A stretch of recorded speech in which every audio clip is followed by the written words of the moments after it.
Today on the Morning Edition, talks continue between the Anchorage School District and the Teachers Union, both sides hoping to reach an agreement that will keep the district competitive and teachers happy. Plus, as the Alaska Greek Festival gets underway this weekend, we take a look inside a stunning Greek Orthodox church where decades of work is now ready to be on display. Then later. So it definitely tastes like V8 a little bit.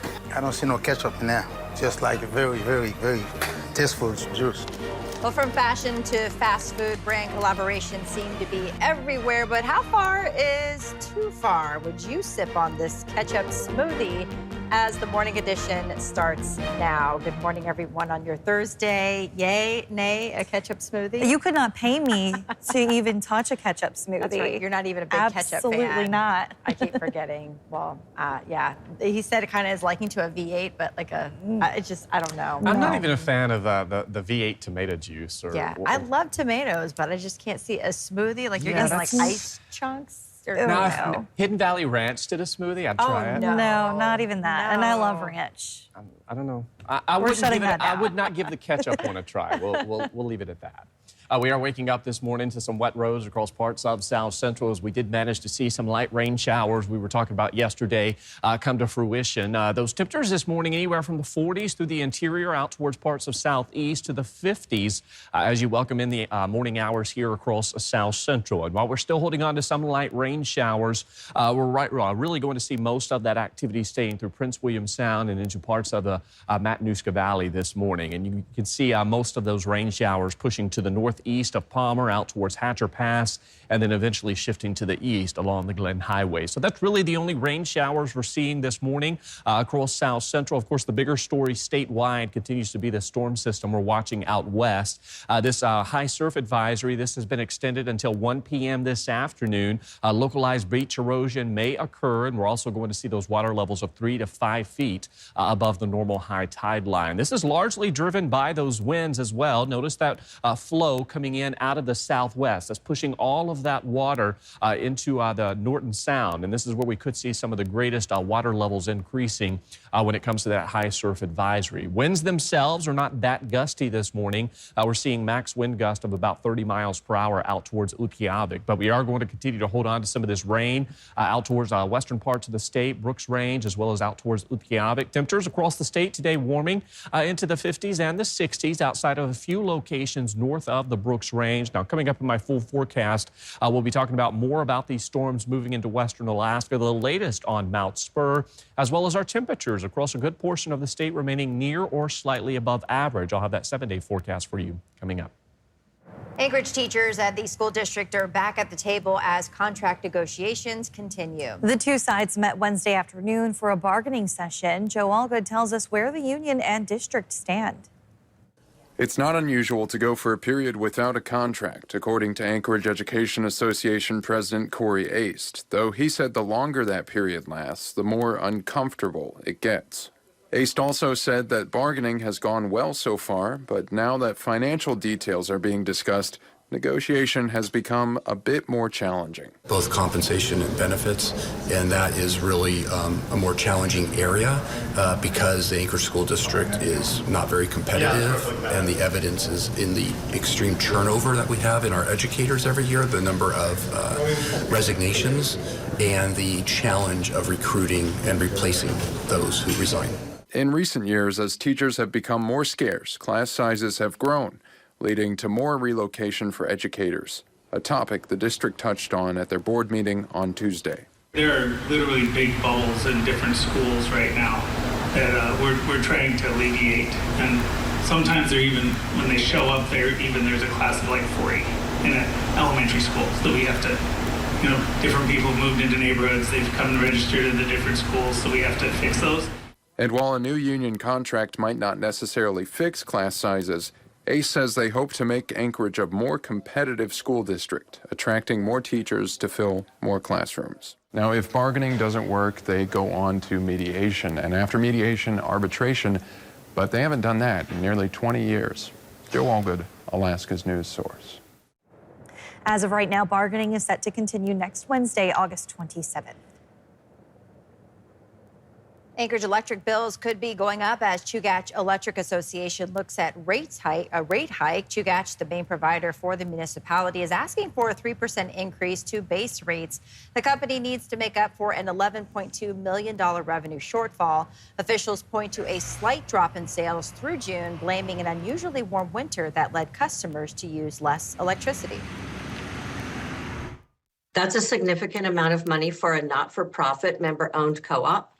And we want to be ready for the winter, for the fall and winter storms.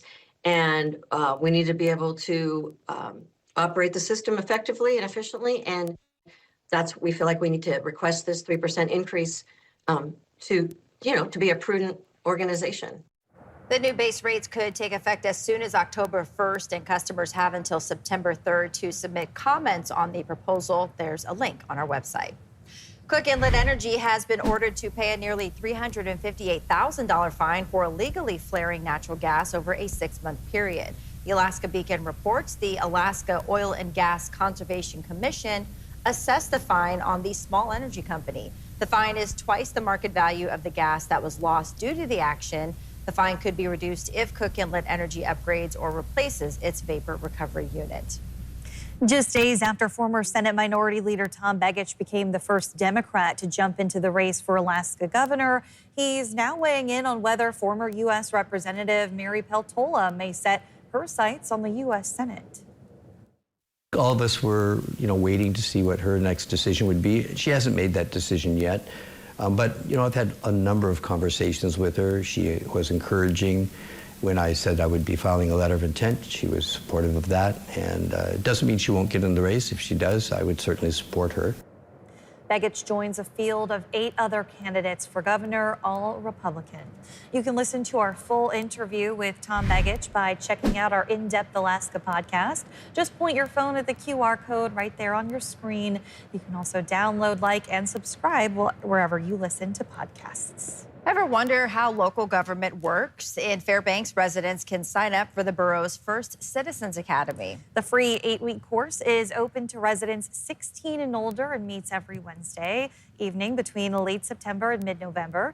As of last check, there's already a 10-person wait list. Participants will learn about taxation, transportation, parks and recreation, and more. They will travel around the borough to hear from experts in their respective fields. The mayor hopes to see more engaged citizens, more community pride, and more seats filled on borough boards and commissions.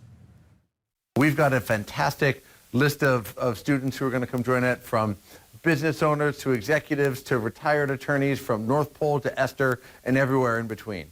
So we've got a really good, diverse, really strong group of borough residents who want to come know what we do every day. The academy is modeled after one that has been put on by the city of Fairbanks for the last few years, and Hopkins hopes to hold one per year going forward. Classes for UAA students start next week, and while campus is a bit quiet right now, that will soon change. Students began moving onto campus this week, with the majority of move-ins expected to take place today. So far, UAA has 374 more students registered this fall, an almost 5% increase from this time last year. And housing this year on campus is all full. Students still needing on-campus housing were placed on a wait list. At the same time, the school is seeing a growing amount of traditional college-age students enrolling right after high school. We had a wait list 2.5 years ago, and it's gotten bigger each year. And so we've worked to kind of change up the housing a little bit, do everything that we can to get as many of those students in as possible. But we're also looking to the future and what do we need to do to accommodate students who want to live on campus if this trend continues. Looking ahead into this academic year, the university says its main goal is student success and that students enjoy their time on campus and get prepared for their future careers. Alaska Airlines is announcing big changes to its credit card program and loyalty benefits. The airline is introducing Atmos Rewards, its new overhauled benefits program. That's going to replace Alaska Air's mileage plan and Hawaiian Airlines Hawaiian Miles, combining them into one. One of the major differences is that members can choose how they earn points, whether by miles flown, dollars spent, or flight segments taken, and switch once per year. Atmos Rewards is live right now for all mileage plan members, while Hawaiian Miles members will be enrolled automatically this coming fall.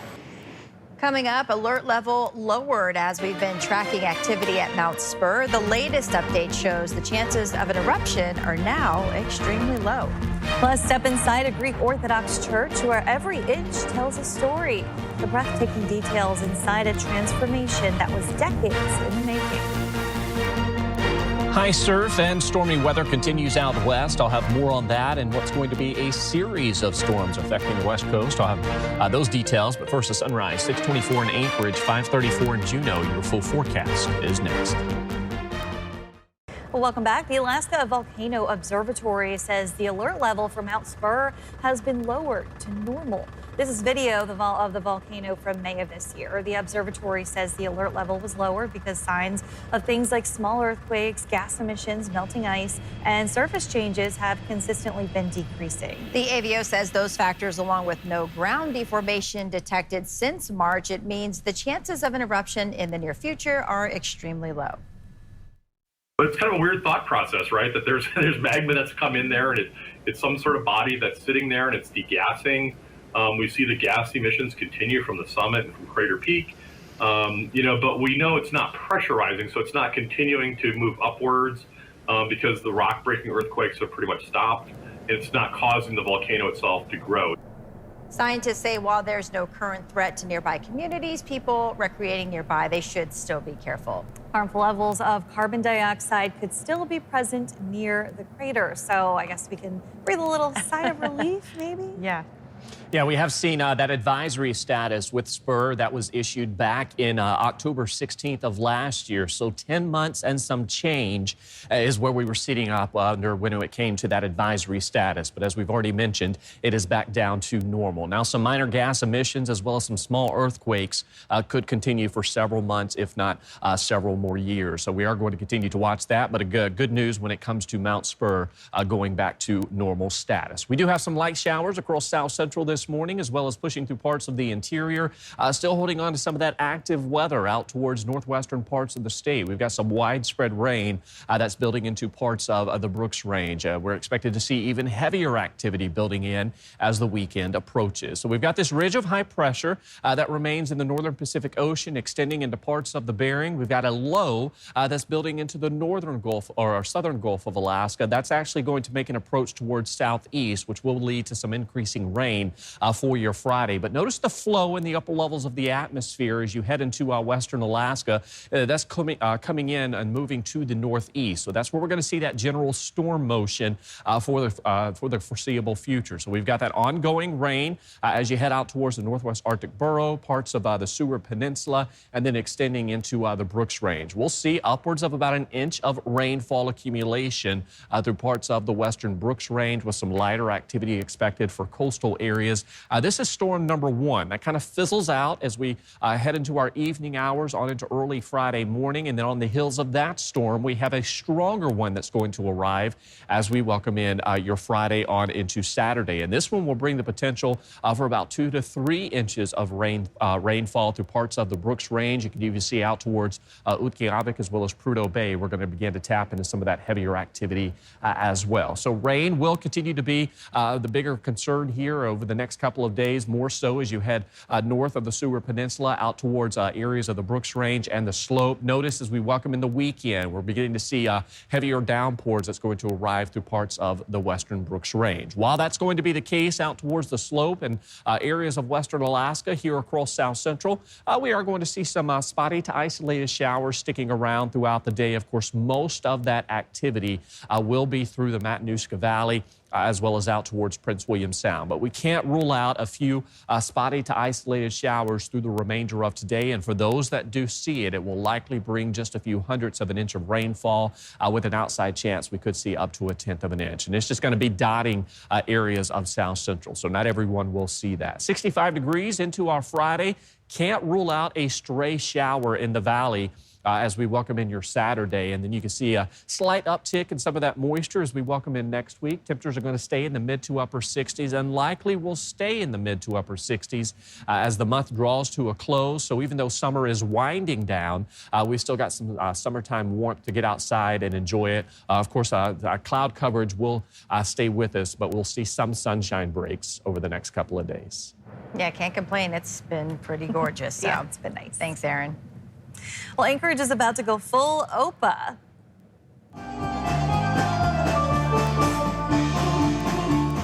The 30th annual Alaska Greek Festival is back, serving up 3 days of food, fun, culture, and maybe a little mythology. From heroes to baklava, live music to dancing, it is a feast fit for the gods. The celebration, it kicks off tomorrow and it runs through Sunday.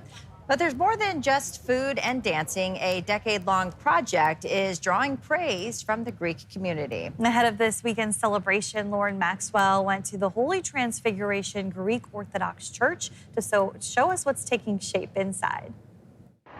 The outside of Holy Transfiguration Greek Orthodox Church is impressive. But it's what's inside that is truly stunning. The walls and ceilings are covered with paintings of saints called icons. A hand-wrought chandelier in the Byzantine style hangs above marble floors and intricate woodwork. It's a labor of love, more than 10 years in the making. It's kind of surreal, actually. We've been working on it for so long, but every time I step in, we've done a little bit more, and it just beautifies the space. The exterior of the church was completed in 2014. Building Committee Chairwoman Maria Basco says that made it the furthest north Greek Orthodox church in the world. In the world. Right. Right. Work on the interior started a decade ago. A lot of the funds were raised from the church's annual Greek festival. But Basco says many people in Greece were happy to chip in as well. So they were very moved that we were building a Greek Orthodox church in Alaska. I mean, they were very, very, very excited. Perhaps the most important thing that came from the mother country is this man. Iconographer Kostas Theodorou has been working on the project, shuttling between Greece and Alaska for all these years. Οπότε τα χρόνια που περνάνε μου φαίνονται λίγα. He loves, he has passion for what he's doing, so it doesn't feel like work. Now members of the church are eager to show off this beautiful space. It's open for anyone to come in, and anyone who needs a break from the rat race and wants to connect with something deeper and higher. They're inviting the community to come inside. Lauren Maxwell, Alaska's news source. Which movie's better, Babe or Charlotte's Web?